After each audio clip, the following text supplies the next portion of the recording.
भक्तों, ये घटना उस समय की है जब मैं 9वीं कक्षा में पढ़ता था। हरियाणा में रामराय गांव में हम रहते थे और मैं रामराय से जींद स्कूल में पढ़ने जाता था। उस समय मुझे साइकिल चलाना नहीं आता था, तो पैदल ही जाया करता था, क्योंकि कम्युनिकेशन तो कभी होते नहीं थे। पैदल ही जाता था, या हुआ किसी के साइकिल पर बैठ गया या ऐसा हो गया तो इस ढंग से जाते। तो घटना ये हुई कि इस कष्ट को देखते हुए मुझे साइकिल ले दिया गया, लेकिन साइकिल चलाना नहीं आता था।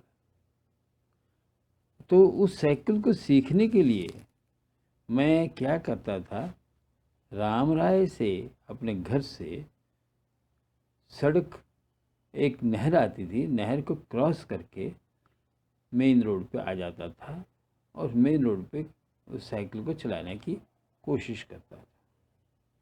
एक दिन मैं ऐसे ही, क्योंकि मेरा कद छोटा था, मेरे पाँव गद्दी के ऊपर से उसके ऊपर साइकिल के पैडल पे नहीं चलते थे। तो मैं क्या करता था, एक कलवर्ट का सहारा लेकर के मैं साइकिल पे बैठता था और फिर साइकिल को चलाना चाहता था। यहाँ मैं एक चीज़ बताऊँ, वो जो कलवर्ट थी, वो जो पुलिया थी, उसके नीचे से एक नाला जाता था।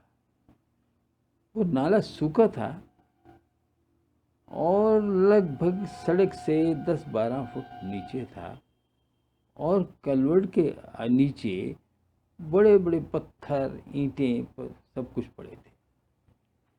एक दिन क्या हुआ कि मैं जब उस पुलिया का सहारा लेकर के साइकिल पर चढ़ने लगा तो मेरा बैलेंस बिगड़ गया और मैं धम से, साइकिल मेरा सड़क पे और मैं नाले के अंदर गिर गया, उन पत्थरों के ऊपर, ईंटों के ऊपर। हुआ क्या कि कोई एक भक्त, माँ की कृपा थी ना, तो एक भक्त कोई बैलगाड़ी के ऊपर आ रहे थे, 3-4 आदमी, और उन्होंने जोर से आवाज़ लगाई हरियाणवी लैंग्वेज में, ओ छोरट गिर गया, छोरट गिर गया, छोरट गिर गया।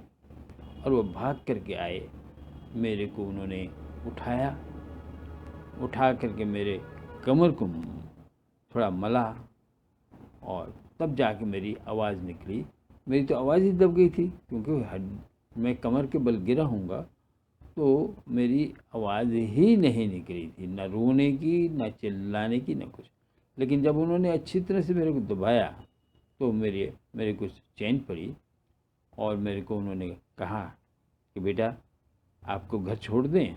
मैंने कहा नहीं, मैं ठीक ठाक हूँ, मैं घर चला जाऊँगा। और सच मानो, मेरे कहीं चोट नहीं दिख रही थी, मेरे को चोट लगी है। घर चला गया। घर जाने के बाद जब अगले दिन मैं नहा रहा था, नहाते हुए क्या हुआ कि मेरी माताजी ने देखा मेरी कमर में तो नील पड़े हुए हैं। तो उन्होंने कहा बेटा ये क्या हुआ, नील पड़े हैं। तब मैंने उनको ये सारी बात बताई कि ऐसा ऐसा हुआ, और उन्होंने मेरे को बोला भी कि तुमने आते क्यों नहीं बताया। मैंने कहा मैं डर गया था इसलिए नहीं बताया। देखो, माँ ने फिर कृपा की और बचाया, नहीं तो मेरा सिर फट सकता था और हाथ पैर टूट सकते थे, लेकिन माँ की कृपा से कुछ नहीं हुआ। जय माँ, जय माँ, जय माँ।